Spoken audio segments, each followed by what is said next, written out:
Իրականում, եթե դու կարգալուց ես դառնում, դու արդեն ազատորեն կարաս անես այն ամենը եւ մի բան էլ ավելին, ինչ ուզում ես արա, ում հետ ուզում ես արա, փոխադարձ համաձայնությամբ դու իրավունք ունես ինչ ուզում ես անես,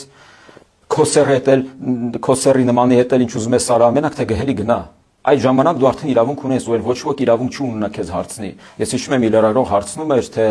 դուք բան եք ասելու թե չէ, նա ասում է դա անձնական հարց է, դուք չեք կարող ոչ մեկ իրավունք ունեն քեզ այդպեսի հարց տալ։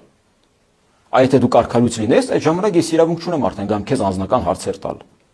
Բայց քանի դեռ դու այդ պաշտոնին ես եւ հարցեր կան, տեսանյութեր կան, ես իրավունք ունեմ քեզ այդ հարցերն ուղղելու։ Բայց հետո խնդրեմ։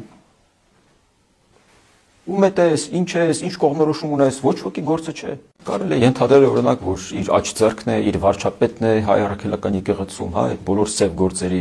երևի թե իր գործադիր տնօրենն է, եւ հետեւաբար մեծ կախում ունի։ Միգուցե Արշակը հենց այն մարդն է, ով ամեն ինչը take care անում է եկեղեցում Գարեգին Բ-ի համար։ Եվ նա խնդիր ունի, եւ մտածում է, որ հաջորդը եթե դիվանապետին կորցրես, հաջորդը ինքն է լինելու։ Այսինքն մեկը մյուսից կարճելով փորձում են փրկել կամ երկարացնել այն, ինչ անխուսափելի է։ Որտեղ հակառակ ախր այլ ընտրանք չկա։ Հնարավոր չէ դրանից հետո նա կաթողիկոս մնա։ Նա կաթողիկոս չի այլևս։ Ես չեմ համարում իրեն ամենայն հայոց կաթողիկոս։ Ամենայն նշանակում է բոլոր հայերի։ Ինչն է ինքն բոլոր հայերի կաթողիկոսն է։ Քանի հոգի են իրեն ճանաչում որպես կաթողիկոս։ Չէ, նա պետք է հեռանա, այլ տարբերակ չունի եւ եթե նա մի փոքր մտածում է հայ առաքելական եկեղեցու մասին, նա պետք է օր առաջ հրաժարվի եւ գնա։ Քանի որ գնալով այնպես գնա, որ իր հետ էլ տանի բոլոր իր նմաններին։